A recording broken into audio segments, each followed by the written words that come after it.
They didn't just fire me, they humiliated me. No warning, no explanation, just a smug replacement, and a pat on the back as they showed me the door.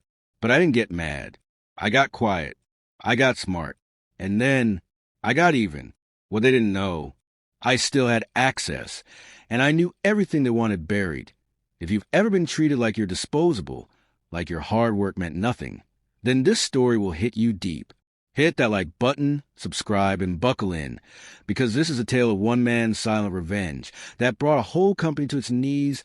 That I've been working at this mid-sized tech company, let's call it Voltic Systems, for nearly 7 years. Started in IT support, worked my way into infrastructure management.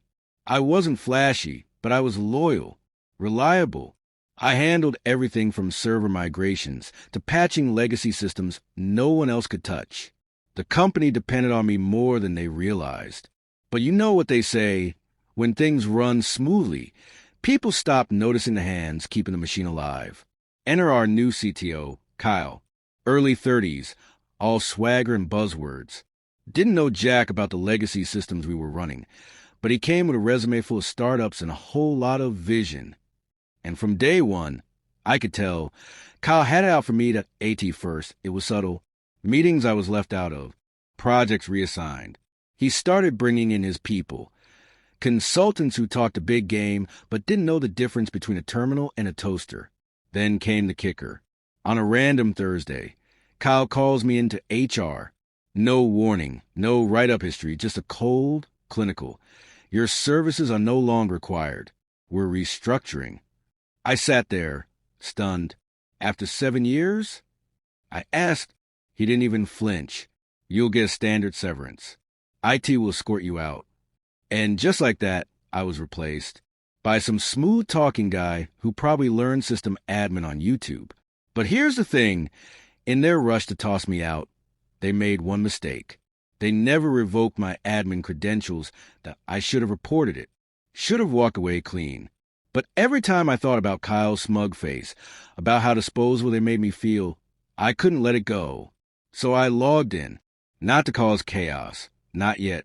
I just watched, monitored their internal comms, tracked project changes, observed system updates. For weeks, I sat in the shadows, collecting everything. And what I found, let's just say Voltic Systems wasn't exactly clean. They were logging fake software license counts to secure inflated contracts. They were double billing clients for services never rendered. And worst of all, they had unpatched security vulnerabilities that could expose sensitive client data, ones I'd warned them about months ago that I built a case. Quietly, methodically, screenshots, logs, internal memos. I created an anonymous dossier, complete with technical explanations and timelines, and sent it to 3 places. The company's biggest client, a major tech ethics watchdog, and just for good measure, a journalist who had once written about shady practices in mid-tier tech firms. Then I watched, and oh boy, did the dominoes fall fast. Within a week, that big client pulled out, citing compliance concerns.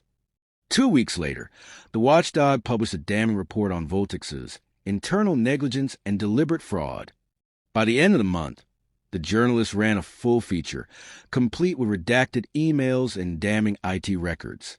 And that's when the real fireworks started. Audits, legal inquiries, clients fleeing like rats from a sinking ship. That I remember sitting at home, watching the CEO hold a press conference, sweating bullets, insisting it was all a misunderstanding. I leaned back in my chair, sipped my coffee, and whispered, "You should have just let me keep fixing your messes."